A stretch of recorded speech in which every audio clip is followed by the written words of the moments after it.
Last evening, as we watched the news, we were once again horrified by the terror that struck our nation. It seems as though it doesn't have an ending, and more people are affected by this terrorism. With respect to the news, they are very mindful of the victims' families, and they don't get the names out right away. We recognize that.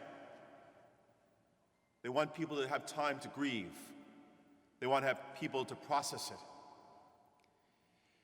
Last Tuesday, as children were busily excited to get out and trick-or-treat, on the West Side Highway of New York City, a man took a truck and plowed down a group of 8. A group of people who were just living life to its fullest and struck down in its prime. If you watch the conference of the Friends of the Argentinians, you know how devastated they were. It was unimaginable, their grief. It just did not make sense. Yet they found comforting confidence in the fact that they themselves could go on somehow by the blessed memory of their friends. One of the fellows that was killed was Nicholas Cleves. Nicholas Cleves was 24 years old. He had just graduated from college and was starting off an aspiring career in technology. He had a beautiful girlfriend, lived a life of fullness and flourishing, and was struck down and murdered that afternoon. Eventually, they got to the mother.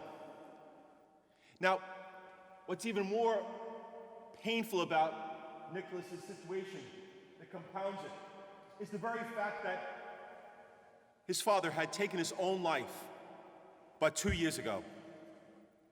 The mother was left with no one. And so, as our medias want to do, they got right in her face and said, "How are you going to go on?" And she said, "I don't know. Honestly, I just don't know. I believe in the end," she says, "what will sustain me will be my family and my faith."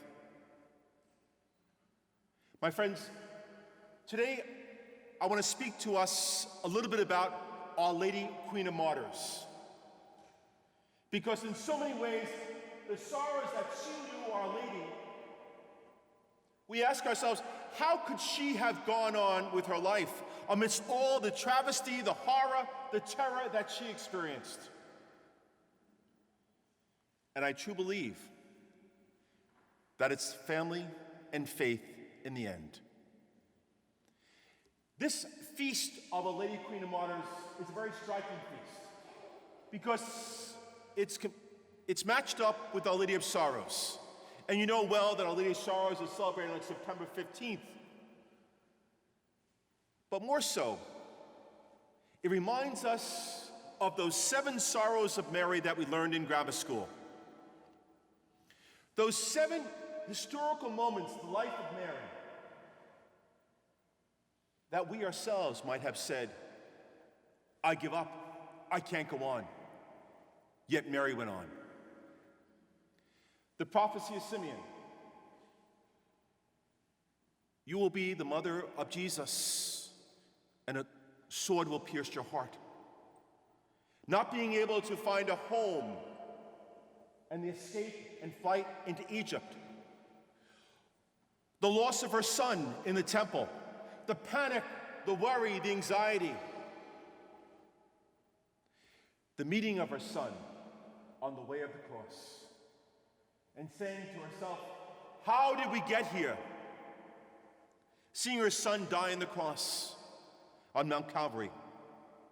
And then the further destruction of her son and the taking down of his lifeless body. And finally, the resignation that he was dead and the burial of him by Joseph Arimathea. The 7 sorrows of Mary we know so well. And perhaps as we come Monday after Monday to Mary's shrine, we're reminded of the beautiful Pietà to our left that reminds us of the pain, the horror, the terror, the sorrow in Mary's face. We say to ourselves, how can one individual get through all this horror? How can this individual survive? Because I suspect that many of us would just give up and say, I'm done. I believe it's about family and faith. Mary knew her family to be supportive, knew her family to be there for her at all times. And what a gift our families are. And what work we have to do to build those families, to support them, to strengthen them. And faith.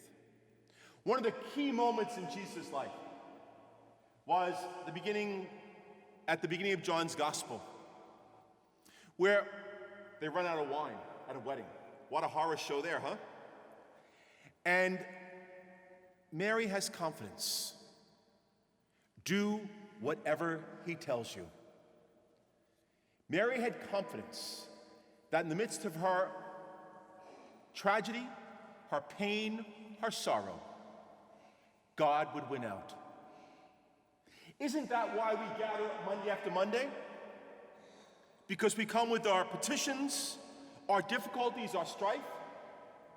Sometimes we say to ourselves, I need to get there early because I have such a list of things to present to our God and to ask for Mary's intercession.